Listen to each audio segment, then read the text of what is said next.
The chamber was older than most civilizations. Its walls stretched upward into darkness, and the ceiling disappeared somewhere beyond where eyes could see. Thousands of seats arranged in perfect circles filled the space, each one carved from a different material, each one representing a different world. The light came from everywhere and nowhere, soft and golden, making every surface glow with quiet importance. Ambassador Jakral of the Vex Dominion stood at the speaker's platform. His scales caught the light as he moved, flashing deep purple and silver. He was tall, even for his species, and his voice carried the weight of authority that came from 3 centuries of service to the Council. Honored members, he began, his voice amplified by technology so ancient that no one remembered who had built it. We gather today to address a matter that has troubled this council for 200 years. A matter of disrespect, a matter of arrogance. Around the chamber, representatives from hundreds of worlds shifted in their seats. Some leaned forward with interest. Others whispered to their aides. The Lumari delegation, seated in the oldest section of the chamber, remained perfectly still. I speak, of course, of the humans, Jakral continued. He gestured with one clawed hand, and a hologram appeared above the center of the chamber. It showed a seat empty and waiting. The nameplate beneath it read, Earth.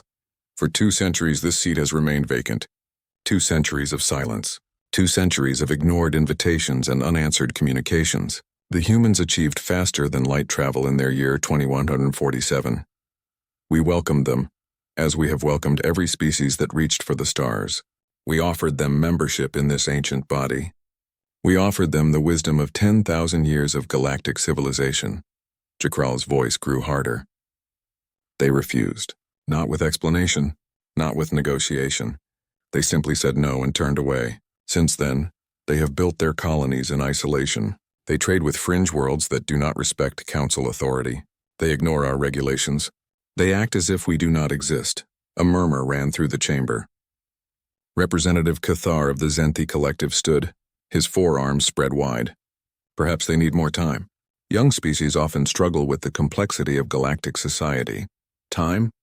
Jakral's laugh was sharp. They have had 200 years. In that time, they have established over 300 colonies. They have developed their own trade networks. They have even created their own faster-than-light technology that does not use our jump gates. This is not confusion or fear. This is deliberate rejection. From the ancient Lumari section, a voice spoke. It was quiet, but it cut through every other sound in the chamber. Perhaps, Ambassador Jakral, you should ask yourself why that troubles you so deeply. Every eye turned to Elder Matriarch Selvine. She was old beyond measure, her form crystalline and slowly shifting colors like deep water under moonlight. The Lumari had been among the first species to join the council, back when it had only 5 members instead of 500. Jakral bowed his head slightly, showing respect despite his irritation. Elder Matriarch, humanity's rejection undermines the very foundation of this council. For 10,000 years, every species that achieved faster than light travel has sought us out. Every species has recognized that they need guidance, protection, and the structure that only the council can provide. Every species but one, Selvine said softly. Exactly my point. I wonder if you understand what that means. The chamber fell silent. Selvine rose slowly from her seat. When she moved, light seemed to move with her, creating patterns in the air that hurt to look at directly. I am old, she said. I have sat in this chamber for 3,000 years. I have watched 400 species take their seats here. I have watched them arrive nervous and hopeful, seeking acceptance among the stars. Do you know what I have never seen? No one answered. I have never seen a species that did not need us. Not until now. Ambassador Jakral's scales darkened. You suggest that humanity's arrogance is somehow admirable? I suggest that it is not arrogance. I suggest that we may have forgotten an important truth about ourselves. Selvine gestured to the empty seat. Every species that has come to us has done so out of need. Need for technology they could not develop alone. Need for protection from threats they could not face alone. Need for validation that they deserved a place among the stars. She paused, and her next words fell like stones into still water. What does it mean when a species does not need us? The question hung in the air. Representative Talora of the Mandari Federation spoke up, her voice uncertain. Perhaps they are simply primitive. Perhaps they do not understand what they are missing. Then why do their colonies thrive? Selvine asked. Why does their technology advance?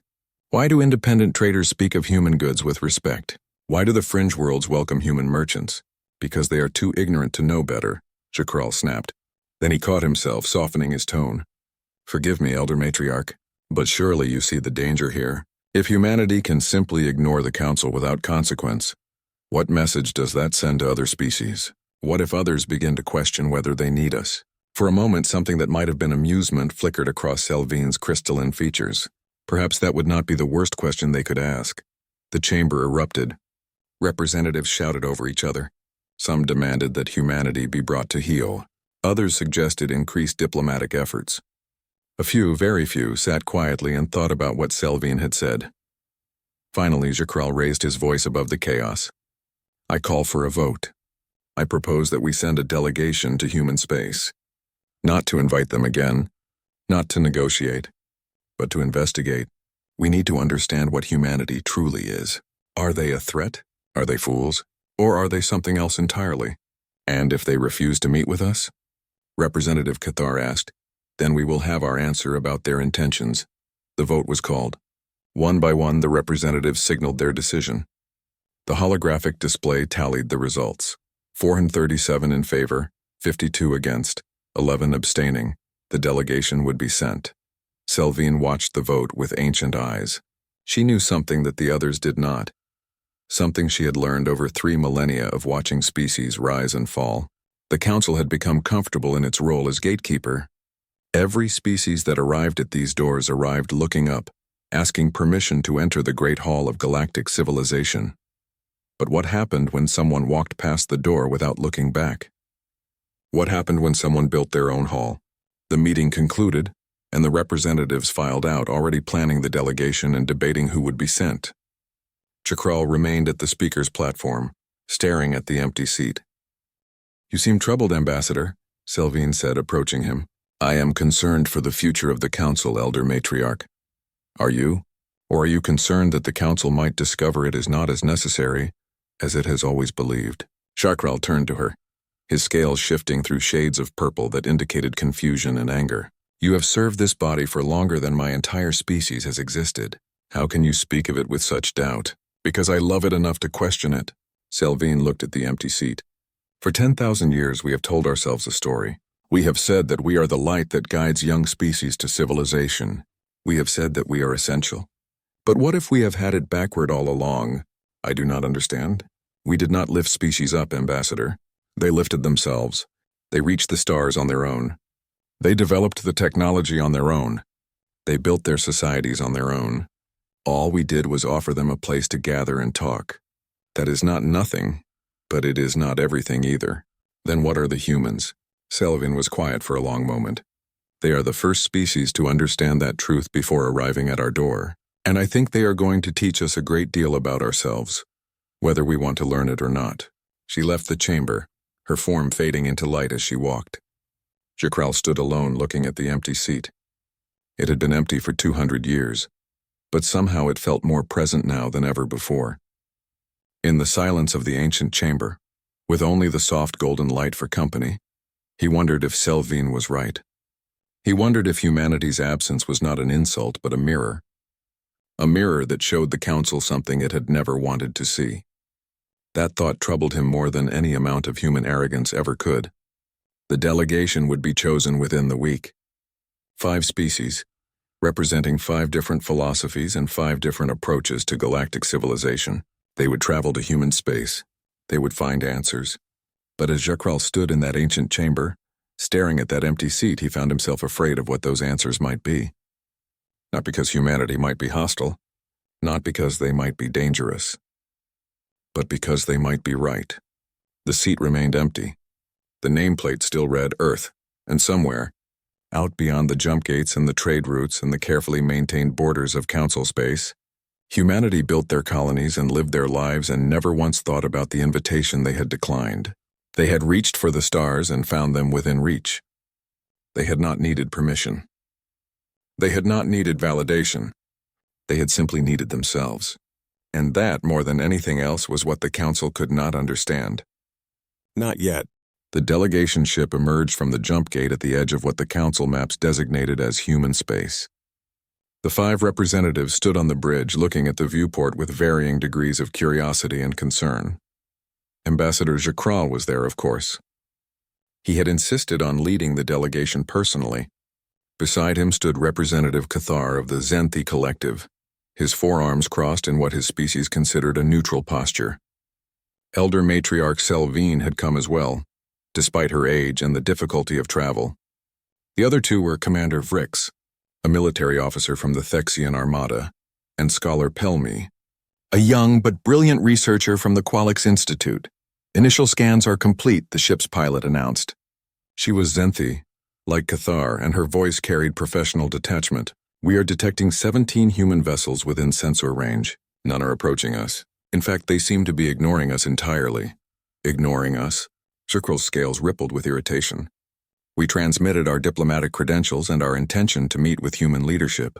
Yes, Ambassador. We received an automated response directing us to submit a formal meeting request through something called the Human Colonial Administration. The message included coordinates for their central office, an automated response. Jacral's voice was flat. They could not even be bothered to reply personally. Perhaps they are simply efficient, Cathar suggested. Many species use automated systems for initial contact. Scholar Pelmi was studying her datapad, her large eyes growing wider as she read. Ambassador, I am picking up something strange. According to our sensors, there are over 40 human colonies within this sector alone. That is far more than our intelligence suggested. 40? Commander Vrix moved to look at her screen. His species was built for war, large and armored, but his voice carried genuine surprise. Our last survey of this region showed perhaps a dozen human settlements. Our last survey was 50 years ago, Selvine said quietly. Clearly they have been busy. The ship moved deeper into human space following the coordinates from the automated message. What they saw along the way challenged everything they thought they knew about humanity. The first colony they passed was built on a moon orbiting a gas giant. It was small but clearly thriving. Lights twinkled across its surface in patterns that suggested cities. Ships came and went from orbital docks carrying goods and passengers. That is a mining colony, Pelmi said, reading her sensors. They are extracting rare elements from the gas giant's atmosphere. The efficiency rating is remarkable. Check their technology, Jacral ordered. Are they using Council standard equipment? A pause. No, Ambassador. The designs are completely different. Not primitive, just different. In some ways, they appear to be more advanced than our own methods. The pilot took them past 3 more colonies before reaching their destination. Each one was unique. One was an agricultural world with vast green fields visible from orbit. Another was clearly focused on research, with massive telescope arrays pointed at the stars. The third was a manufacturing hub, surrounded by a cloud of automated construction drones. They are not struggling, Cathar said softly. We expected to find a young species barely maintaining their colonies. Instead, we find this. This is impossible, Commander Vrix growled. It takes centuries for a species to develop this level of infrastructure. We gave the Thexian Armada 300 years of council support before we could sustain even 50 colonies. Perhaps humanity is simply faster learners, Selvine suggested, though her tone made it clear she was thinking something else entirely. Their destination was a space station orbiting a blue and green planet. The planet was beautiful, with 3 moons and rings of ice that caught the sunlight. The station itself was enormous, easily the size of a small city. Ships from a dozen different species were docked there, none of them council members. Look at that, Pelmi breathed. They are trading with the fringe worlds, the independent colonies, species that the council has not even contacted yet. Illegal trade, Jacral said sharply. They are undermining council commerce regulations. Only if they were members of the council, Cathar pointed out. Which they are not. The delegation docked without incident. The station systems interfaced smoothly with their ship, and the docking clamps engaged with practiced precision. A human was waiting for them as they disembarked. She was small compared to most of the delegation, perhaps 1.5 meters tall, with dark skin and hair pulled back in a practical style. She wore simple clothing that seemed to be standard for her species, nothing ceremonial or formal. Welcome to New Singapore Station, she said in perfect galactic common. Her accent was strange, but her grammar was flawless. My name is Director Chen Wei. I serve as the liaison for the Human Colonial Administration. I understand you requested a meeting? Jacrel drew himself up to his full height, towering over the small human. I am Ambassador Jacrel of the Vex Dominion, representing the Galactic Council. We have traveled far to speak with human leadership about a matter of great importance. Of course. Chen smiled, and there was something in that smile that made Jacrel pause. It was not nervous or awed. It was simply polite. Please follow me. I have arranged a conference room for our discussion. They walked through the station, and the delegation could not help but stare. The corridors were clean and well-maintained. Humans moved past them with barely a glance, busy with their own tasks. More surprising were the aliens they saw. Members of a dozen different species all moving freely through what was clearly a human facility. You allow other species here? Commander Vrix asked. Of course, Chen said, as if the question was strange. New Singapore is a trade hub. We welcome anyone who comes in peace and follows station regulations. But these species are not council members, Pelmy said carefully. You do not worry about security? Chen looked back at her, genuine curiosity on her face. Why would we worry? They are traders and travelers just like anyone else. What matters is that they follow the rules while they are here, not where they come from. The conference room was simple but comfortable. There was a table large enough for all of them, with chairs adjusted for each species' physiology. Someone had done their research. Refreshments were provided, appropriate for each delegation member's biology. You know our species well, Cathar observed, settling into his chair with visible relief. We like to be good hosts, Chen said simply. Once everyone was seated, Jacrel began. He had prepared this speech carefully. Director Chen, the Galactic Council has maintained peace and prosperity across the galaxy for 10,000 years. We represent 500 species, billions of worlds, and trillions of citizens. When your species achieved faster than light travel 2 centuries ago, we welcomed you as we have welcomed every species that reached the stars. Chen nodded, listening. You declined our invitation. Since then, you have ignored all attempts at communication.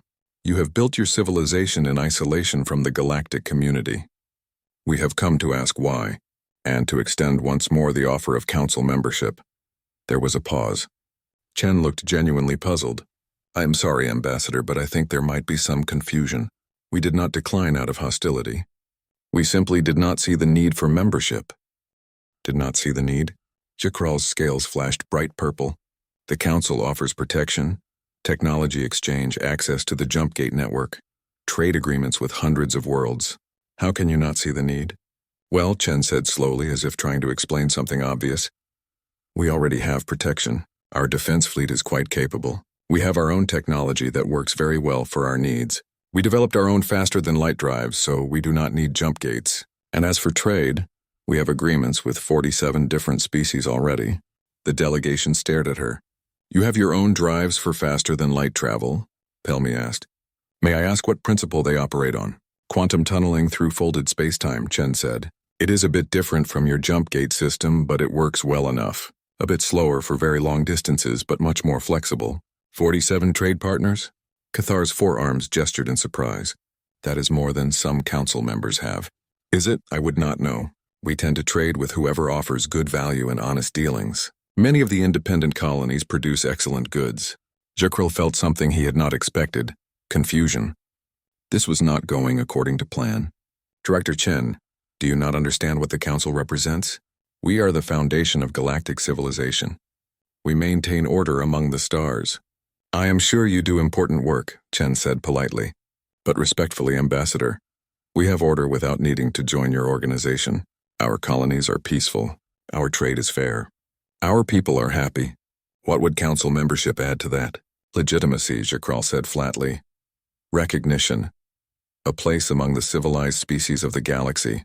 Now Chen's expression changed slightly. For the first time, something that might have been annoyance flickered across her face. Ambassador, we do not need anyone to recognize us or grant us legitimacy. We exist, we build, we trade, we explore.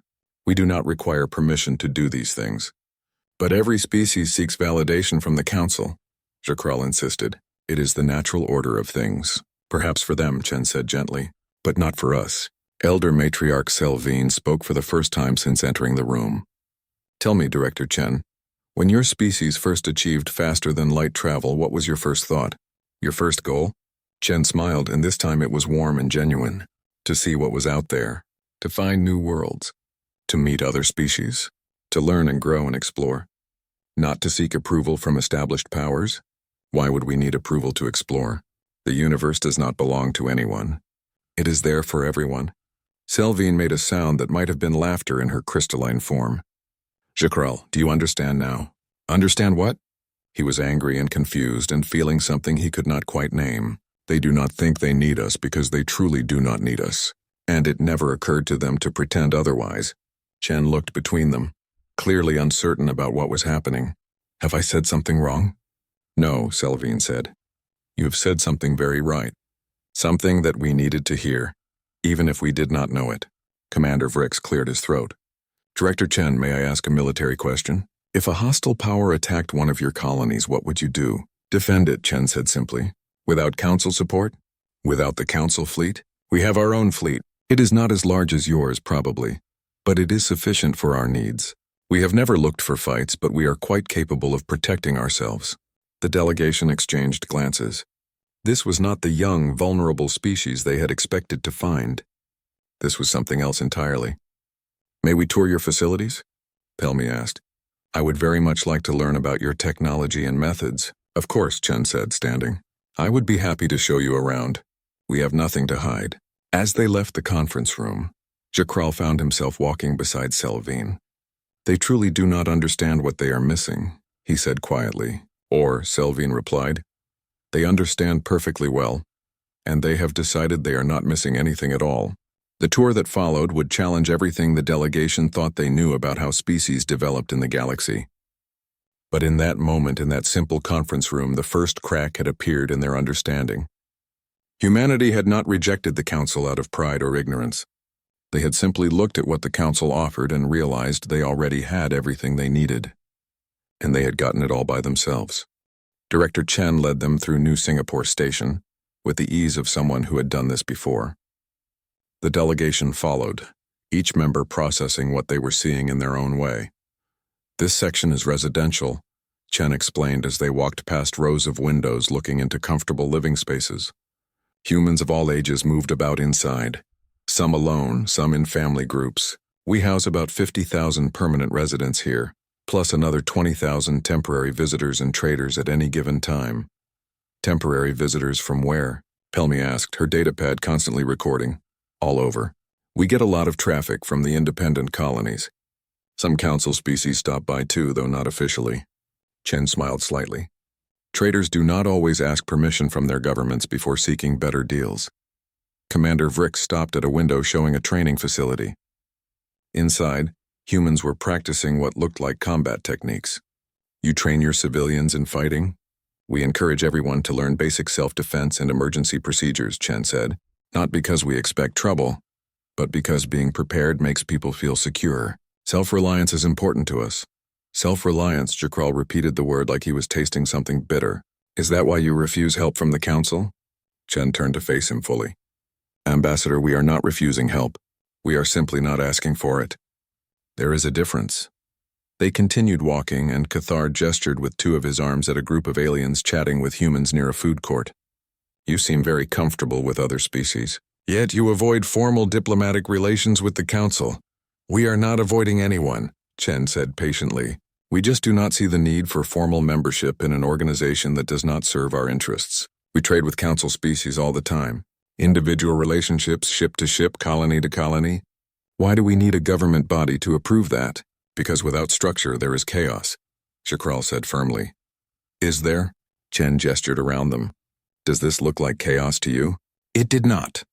The station ran smoothly. Different species mixed without apparent conflict. The systems hummed with efficiency. There was a feeling of busy purpose that reminded Selvine of the council chambers at their best, but without the layers of bureaucracy and protocol. They entered a manufacturing section next. Massive machines built smaller machines in a dance of precision and coordination. Humans worked alongside robots, each doing what they did best. Our manufacturing philosophy is different from council standard, Chen explained. We focus on modularity and adaptability. Rather than building one perfect design, we build systems that can be modified for different needs. Pelmy studied the machines with fascination. This is brilliant. Less efficient in pure output perhaps, but far more flexible. You can retool these factories in days instead of months. Exactly. When you build 300 colonies in 200 years, flexibility matters more than perfection. 300 colonies, Commander Vrix repeated. How it takes massive resources and coordination. Most species need council support to maintain even half that number. Chen led them to an observation deck that looked out at the planet below. Would you like to hear about Earth? About how we got here? Please, Selvine said softly. Chen gazed at the stars for a moment before speaking.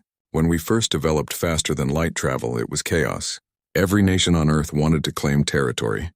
Every corporation wanted to exploit new resources. There was fighting, both political and occasionally military. We nearly destroyed ourselves before we ever left our home system. The delegation listened in silence. But we learned. We created the Colonial Charter, an agreement that said no one owned the stars. Resources would be shared. Colonies would be independent but cooperative. Anyone could start a colony if they had the resources and the will. And most importantly, no central authority would control everything. Anarchy, Jacral muttered. Freedom, Chen corrected. There is a difference. We have laws, but they are simple laws agreed upon by everyone. Do not harm others. Do not take what is not yours. Honor your agreements. Keep your colonies sustainable. Beyond that, people are free to build the lives they want. But who enforces these laws? Commander Vrix asked. We all do. Each colony has its own security force. The colonial administration coordinates between colonies. If someone breaks the laws badly enough, they lose the right to trade and travel between colonies. Social pressure works well enough for most things. Cathar made a thoughtful gesture with his arms. This is similar to how my species governed ourselves before joining the council. But we found that as we grew larger, we needed more structure. Perhaps we will too someday, Chen admitted. But right now what we have works for us. We are not opposed to structure. We just do not want structure imposed from outside. They moved to a research section next. Here, scientists from multiple species work together on various projects. Pelmy practically vibrated with excitement at the sight of the laboratories. You allow aliens to work in your research facilities? She asked. Of course. Good ideas come from everywhere. Why would we limit ourselves? Chen gestured to a lab where a human and a four-armed alien were examining something under a microscope together. That is Dr. Rodriguez and researcher Tilak. They are working on a new medical technique that combines human bioengineering with Tilak's species' understanding of cellular regeneration. Neither could do it alone. But you are sharing your technology with non-council species, Jacral said. You realize that could be dangerous? Why would it be dangerous? Knowledge is not a weapon unless you make it one. We share what we learn and others share with us. Everyone benefits. You are naive, Jacral said bluntly. There are hostile species in the galaxy, ones that would use your openness against you. Chen's expression hardened slightly. We are not naive, Ambassador. We are careful. We just do not believe in hoarding knowledge out of fear. And if hostile species come, we will deal with them. Elder Matriarch Selvine had been quiet for most of the tour, but now she spoke. Director Chen, when the Council first contacted humanity 200 years ago, what did you think of us? Chen considered the question carefully. The records say that our leaders at the time were excited at first. Contact with an ancient galactic civilization seemed like a dream come true. But then you sent us your membership requirements. And we realized that joining the Council meant giving up much of what made us who we were. We would have to restructure our governments to match Council standards, adopt Council technology even when ours worked fine, submit to a 50-year evaluation period where you would judge whether we were worthy, agree to let the Council decide which colonies we could establish and where. Chen turned to face the delegation directly. We looked at all of that and asked ourselves a simple question. Why? Why did we need permission to exist in the galaxy? Why did we need to prove ourselves worthy to people who did not know us? Why should we give up our independence for the privilege of a seat in your chamber? And you found no good answers, Selvine said. We found no answers at all. So we politely declined and continued building the civilization we wanted. Not the one you wanted us to have. Jacral's scales rippled with frustration. You make it sound as if the Council is some kind of trap. Not a trap, Chen said gently. More like a cage. A comfortable, safe cage that promises protection and belonging, but still a cage. And we prefer to be free. Freedom without guidance leads to disaster, Jacral insisted. Does it? We have been free for 200 years. Where is the disaster? The question hung in the air. Jacral had no answer. Cathar stepped forward. Director Chen, may I ask a personal question? Do you ever feel isolated? Alone out here without the support of the galactic community? Chen smiled. We are not alone. We have each other. 300 colonies full of humans who share a common purpose. We have trade partners from dozens of species. We have friends among the independent worlds. We have everything we need.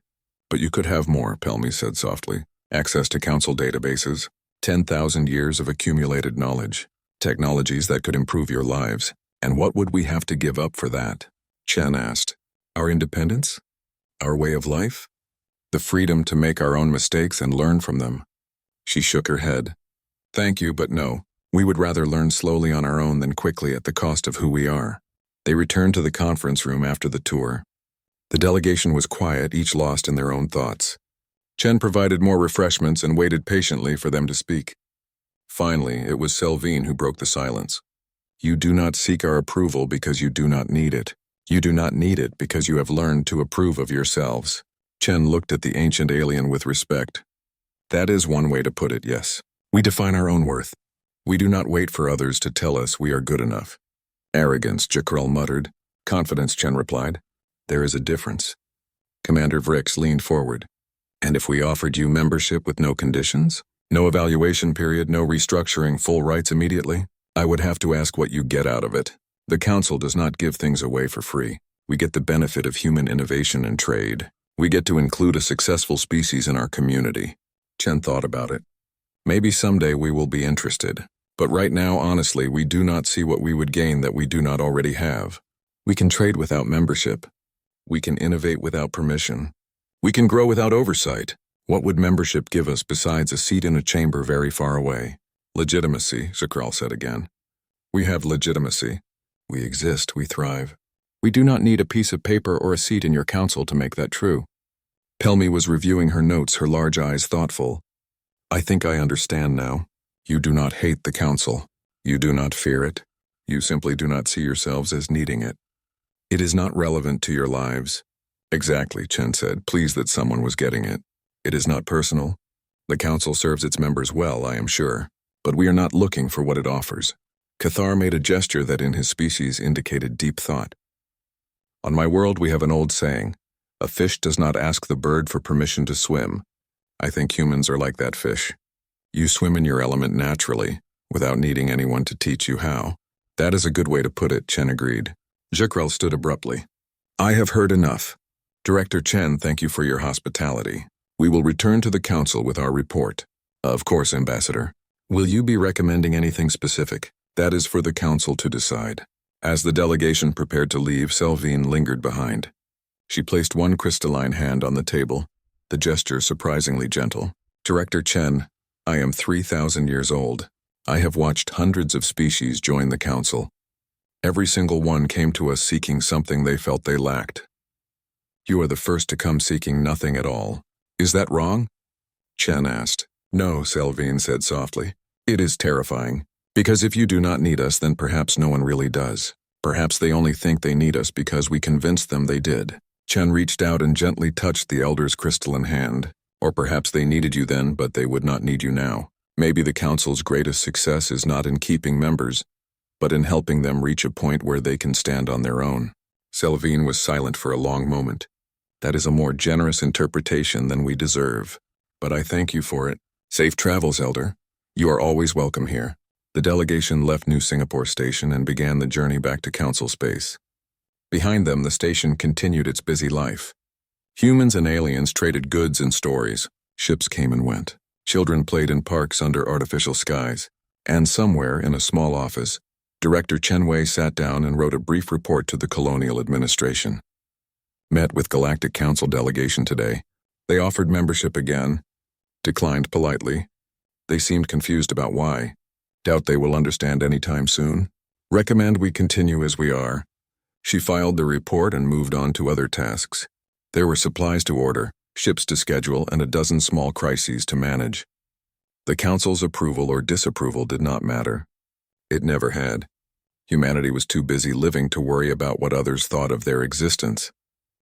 The delegation ship was 3 days into its return journey when the emergency signal came through.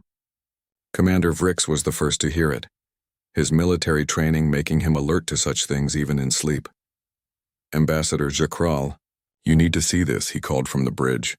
The rest of the delegation assembled quickly. On the main view screen, a distress signal pulsed in standard galactic common. The message was brief and urgent. This is Mining Colony New Vancouver, human territory. We are under attack. 3 Vex Dominion warships have entered our space and are threatening to destroy our facilities.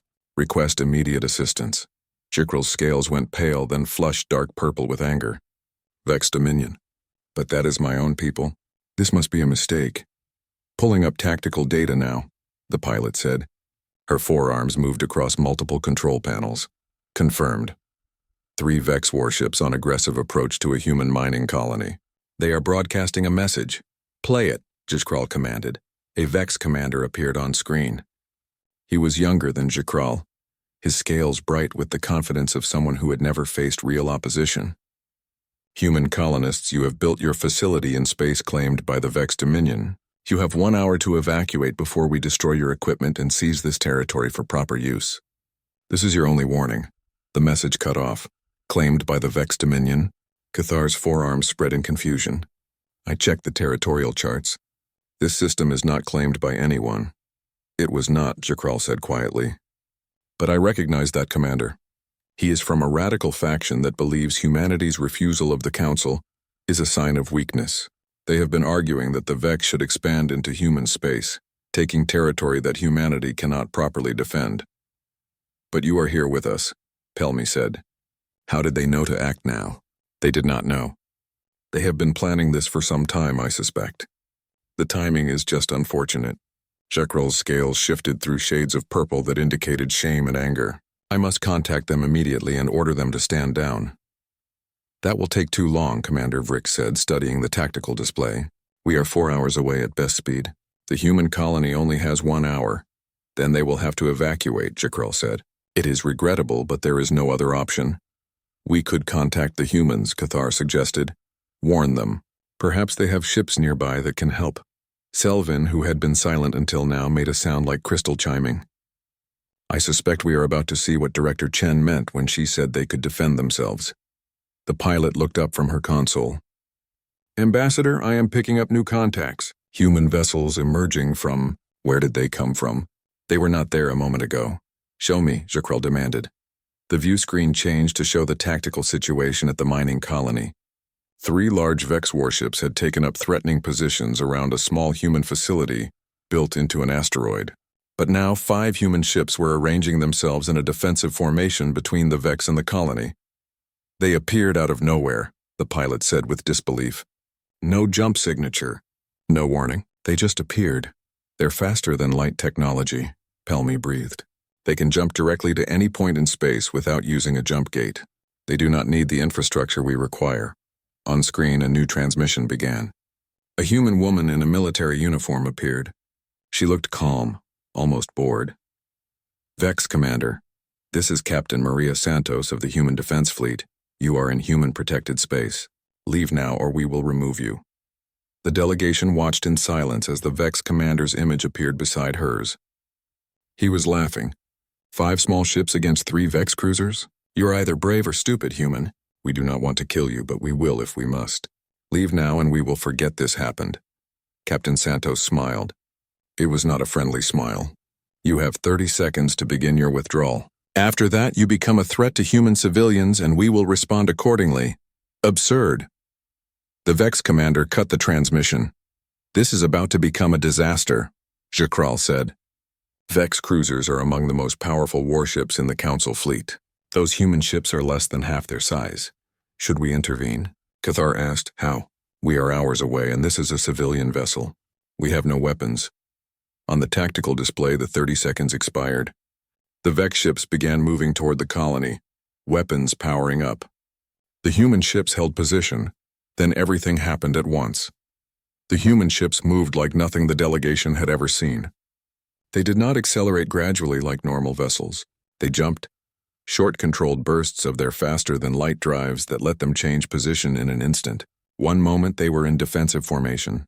The next they were scattered around the Vex ships attacking from multiple angles. "That is not possible," Commander Vrick said, leaning forward. "Drives for faster-than-light travel cannot be used in combat. The calculations take too long and the stress would tear a ship apart." "Human ships can," Pelmy said, her datapad recording everything. "Look at their design. They are built around the faster-than-light drive, not the other way around. Every system is designed to handle the stress of rapid jumping. The Vex ships fired, but the humans were already gone, appearing somewhere else, firing, then jumping again. Their weapons were different too. Not the heavy energy cannons the Council used, but fast, precise beams that struck critical systems. They are not trying to destroy the Vex ships," Commander Vrix observed with professional interest. "They are disabling them, targeting engines, weapons, communications, surgical strikes." The battle, if it could be called that, lasted less than 3 minutes. The 3 Vex cruisers hung dead in space, their engines offline, their weapons neutralized. The human ships reformed their defensive position around the colony. Captain Santos reappeared on the open channel. "Vex vessels, you are disabled but intact. We are sending shuttles to evacuate your crews. You will be transported to the nearest Council station and released. Your ships will be towed to neutral space and left there. Consider this a lesson about respecting human territory." The Vex commander appeared on screen, and his expression had changed from arrogance to shock. "How? Our ships are the finest in the Council fleet. How did you do that?" "We have been preparing for this kind of situation for 200 years, Santos said calmly. "We are not looking for fights, but we are ready for them. Next time, maybe you will think twice before threatening civilians." The delegation's ship maintained its course toward the scene. By the time they arrived, the Vex crews had been evacuated, and the disabled warships were being towed by human vessels. The colony itself was undamaged. "Request permission to dock at the human colony," Shakral said quietly. His scales had settled into a muted gray that indicated deep thought. Permission was granted. They docked at the small facility, which was barely large enough to accommodate their ship. A human was waiting for them, a young man with dark hair and a friendly smile. "Welcome to New Vancouver. I am Administrator Park. You are the Council delegation, yes? Captain Santos said you were in the area." "Administrator," Shakral said, "I must apologize on behalf of the Vex Dominion. That attack was unauthorized and illegal. Those commanders will face consequences." "No harm done," Park said with a shrug. "They did not hurt anyone and their crews are fine. We will send them back to you once we reach a Council station." "You are not angry?" "Why would we be angry? We knew this might happen eventually. Some species see our independence as weakness. We made sure we could prove them wrong." Commander Vrick stepped forward. "Your tactics were impressive. Your ships, your weapons, your coordination. You fought like a species that has seen 1,000 battles." "We have never fought a real battle," Park admitted, "but we have run a lot of simulations. We believe in being prepared." "But how?" Pelmy asked. "Your ships are so small."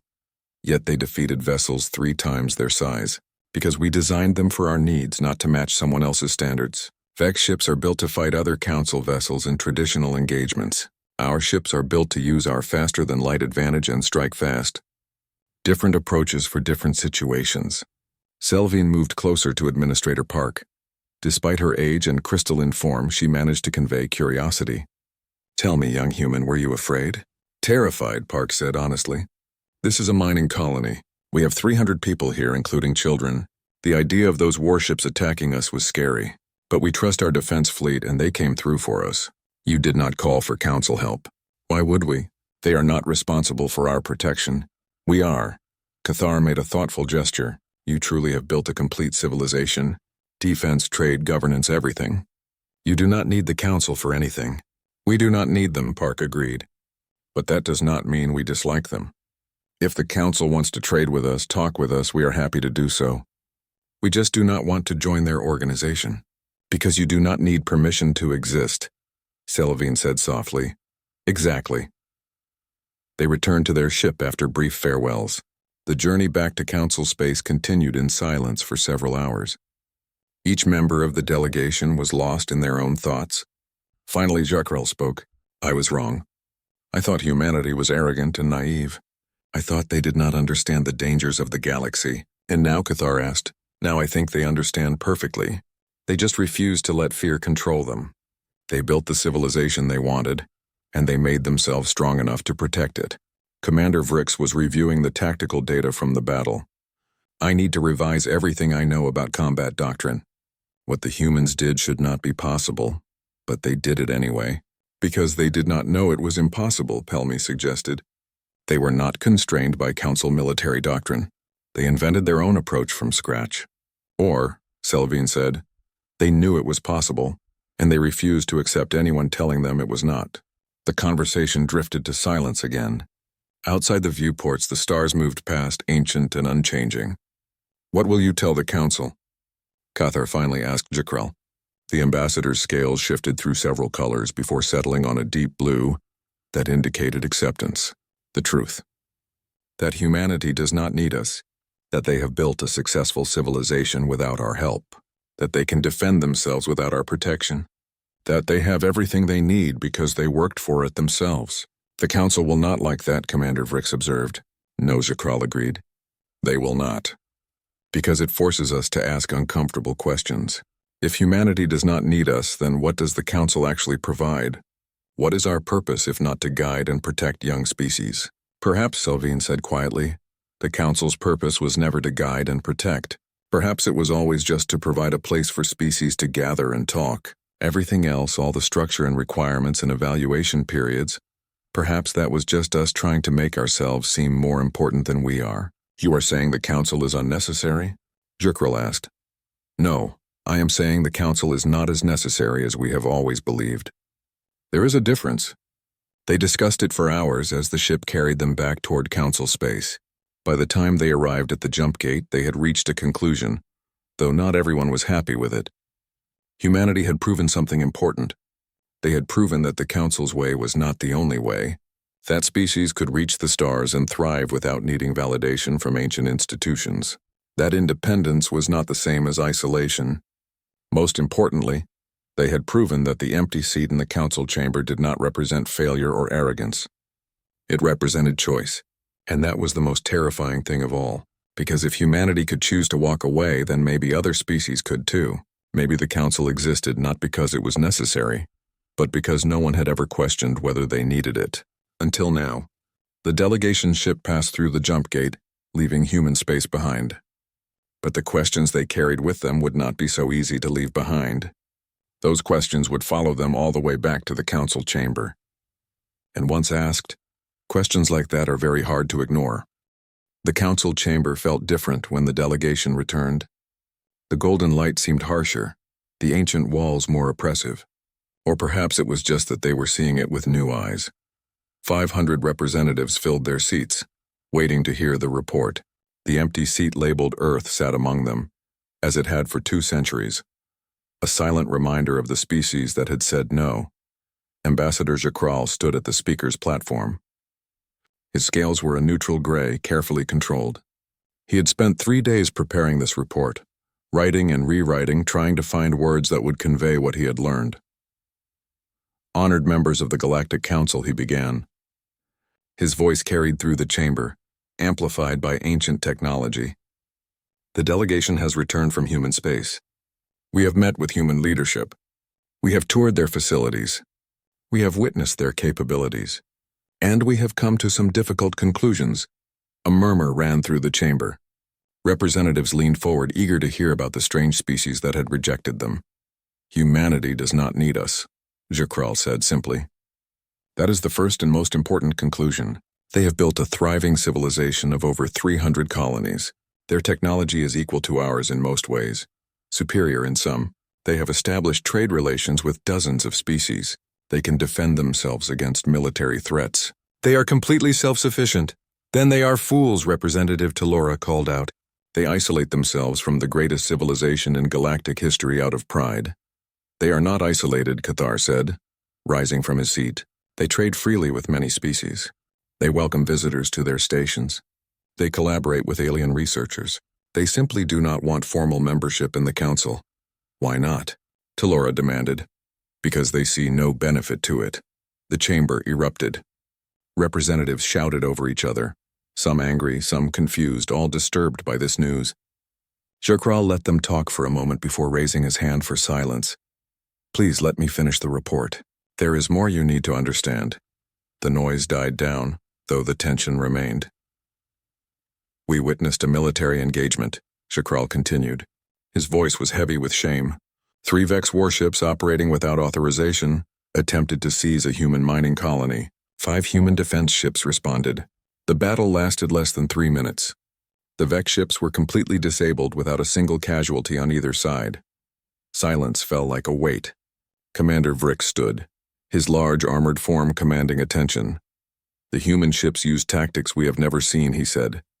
They used their faster-than-light drives as weapons, jumping in and out of combat range faster than our sensors could track. Their weapons were designed for precision, not destruction. They fought like a species with centuries of military experience, yet this was their first real engagement. How is that possible? Representative Felnon of the military committee asked.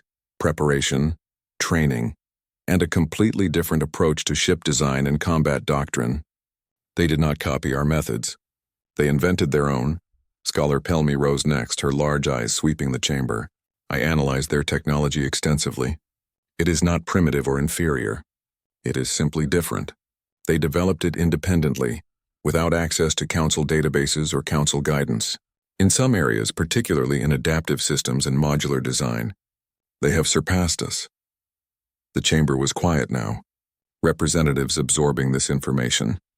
I do not understand, Representative Telora said, her voice smaller now. Every species needs the council. We provide structure, wisdom, protection. How can they not need us? Elder Matriarch Selavine rose slowly from her seat. The light moved with her, creating patterns that drew every eye. Because Representative Telora, they never believed they needed us in the first place. And that belief has made all the difference. She moved to the center of the chamber, her crystalline form reflecting the golden light in 1,000 directions. I have served this council for 3,000 years. I have watched 400 species join us. Every single one came seeking something. The Zenthi sought protection from aggressive neighbors. The Qualics sought access to advanced technology. The Vex sought legitimacy and status among the stars. Every species came to us because they believed they were incomplete without us. She gestured to the empty seat. Humanity is the first species to look at what we offer and decide they are already complete. They did not come to us seeking validation, because they do not believe we have the authority to validate them.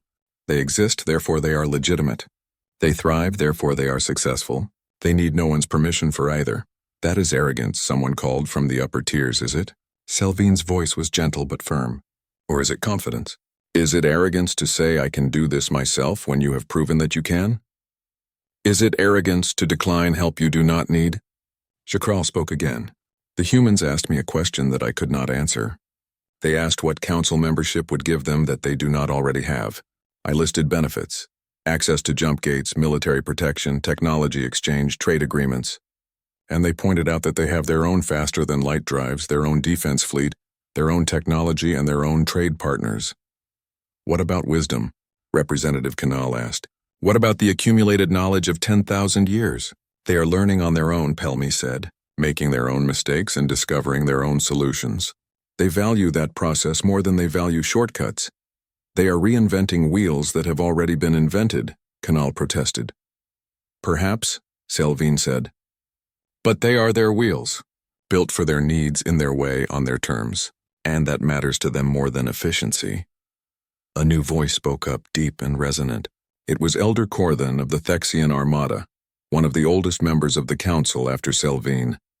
I think I understand what troubles us. It is not that humanity has rejected us. It is that their rejection forces us to question ourselves. Every eye turned to him. For 10,000 years we have told ourselves a story.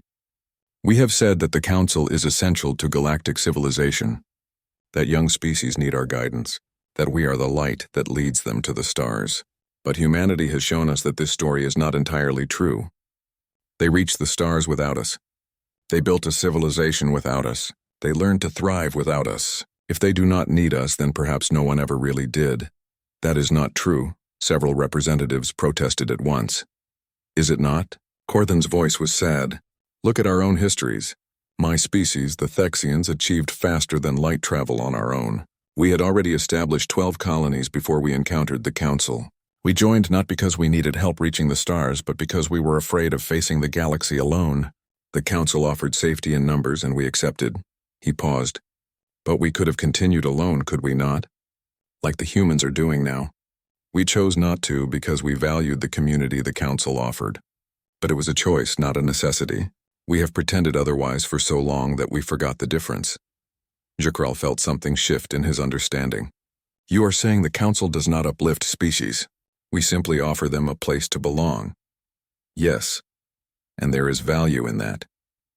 Community has worth. Shared knowledge has worth.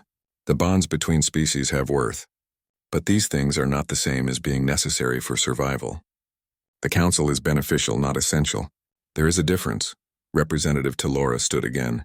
Then what do we do about humanity? Do we simply accept their rejection? What else can we do? Cathar asked. Force them to join? Invade their space? Sanction them for the crime of being self-sufficient? They have done nothing wrong. They have harmed no one. They simply do not want what we are offering. We could remove their seat, someone suggested. Make it official that they are not welcome. No, Selvin said firmly. That would be petty and vindictive. Worse, it would prove to everyone that we value our pride more than we value truth. Then what do we do? Selvin looked at the empty seat for a long moment. We leave it empty. But we change what it represents? I do not understand, Jakrel said. For 200 years, that seat has been a symbol of humanity's rejection, a reminder that they said no to us. But what if we make it a symbol of something else? What if we make it a reminder that the Council exists to serve its members, not the other way around? She moved closer to the empty seat, her crystalline hand hovering over it. Let this seat remain empty as a standing invitation.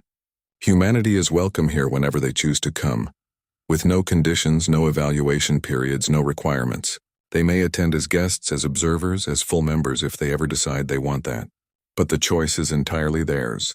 That is too generous, someone protested. Is it, or is it simply respectful?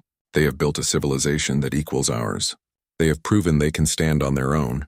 Why should we demand that they bow before us to earn recognition they do not need? Jakrel found himself nodding. The elder matriarch is right. If we punish humanity for their independence, we prove that we value control more than cooperation. If we respect their choice, we prove that the Council can adapt and grow. But what about other species? Talora asked. What if others see humanity's example and decide to leave the Council? Then perhaps they should, Korthan said quietly. If they can thrive without us, if they would be happier outside our structure, then why should we force them to stay? Are we a community or a prison? The chamber fell silent again. It was a question that cut to the heart of everything the Council believed about itself. Selvin spoke into the silence. I propose a new interpretation of the empty seat. Let it stand as a reminder that membership in the Galactic Council is a choice, not an obligation. That species are free to join, free to leave, and free to exist independently if that is what serves them best. Let it remind us that we must continually prove our worth to our members, not demand that they prove their worth to us. I second this proposal, Jakrel said. His scales had shifted to a lighter color now, something approaching peace. As do I, Cathar added. One by one, other voices joined. Not all of them, not even most at first, but enough. Enough to carry the vote when it was called. The empty seat would remain, but its meaning had changed. 3 weeks later, a message arrived at New Singapore Station. Director Chen Wei read it in her small office, surrounded by the usual chaos of station administration. The message was from the Galactic Council. It informed her that Earth's seat would remain reserved with no conditions attached. Humanity was welcome at the Council chambers as observers, guests, or full members, whenever they chose. There would be no evaluation period, no requirements, no demands. The invitation was open always. Chen read the message twice, then smiled. It was a nice gesture, she thought. A sign that the Council was starting to understand.